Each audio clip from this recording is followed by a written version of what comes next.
අයිබෝල් ළමයි අද අපි කතා කරන්නේ සුලි ධාරා එඩි කරන්ට් ගැන. හරි. මොනවද මේ සුලි ධාරා කියලා කියන්නේ? බලමු.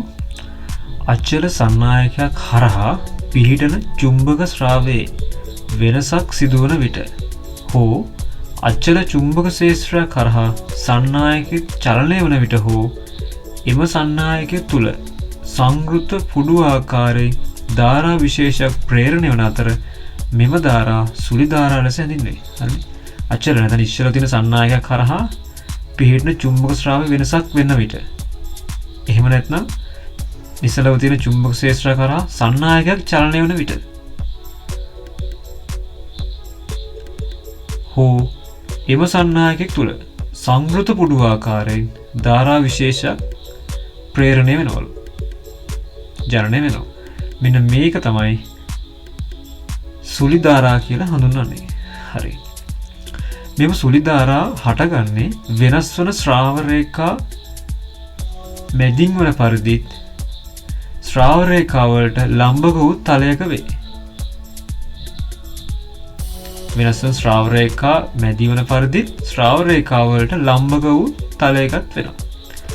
පරිණාමක දඟර සඳහා යොදා ගන්නා මාධ්‍ය තනි මෘදු යකඩ මාධ්‍යයක් ලෙස නොගෙන එකිනෙක පරිවර්ණය ඇති මෘදු යකඩ තහඩු සමන්විත මාධ්‍යයක් සාදාගෙන තිබීමත් ඩයිනමෝ හා මෝටරවල දඟරතීම යොදා ගන්න මෘදු යකඩ සිලින්ඩරයක් ආමේචර් මාත්‍රය තනි මෘදු යකඩ සිලින්ඩරයක් ලෙස නොගෙන එකිනෙකින් පරිවර්ණය ඇති මෘදු යකඩ තැටි වලින් සමානිත සිලින්ඩරයක් ලෙස යොදා ගැනීමත් හේතුව ප්‍රේරිත සුලි ධාරා අවම කිරීමේ. දැන් ඔය ට්‍රාන්ස්ෆෝමර් එක ගත්තට පස්සේ අර රිජු සන්නායක කොට කඳක් නෙවෙයි තියෙන්නේ. නිකන් අර තැටි වගේ චූටි තහඩු තියෙන්නේ. උනේ සුලි ධාරා හැටවීම වළක්වන තමයි ඒ විදිහට යොදාගෙන තියෙන්නේ. සුලි ධාරා ප්‍රබල ලෙස හටගතහොත් එමගින් මාධ්‍ය අධික ලෙස රත් වී ඒ වටා ඔතා ඇති දඟරවල පොටවල් අතර පරිවර්ණය හානි කරන ධාරා ලුවත් වීම සිදුවේ. හරි.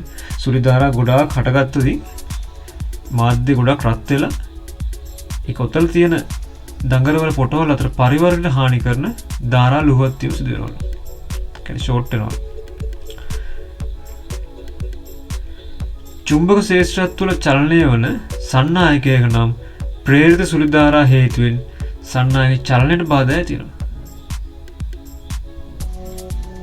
හරි. චුම්බක ක්ෂේත්‍රය තුළ චලනය වන සන්නායක නම් ඒ සන්නායකයේ චලිතයට බාධාවක් හට ගන්නවලු මෙන්න මේ ප්‍රේරණය වන සුලි ධාරා නිසා. හරි. හරි ළමයි. බොහොම ස්තුතියි. තෙරුවන් සරණයි.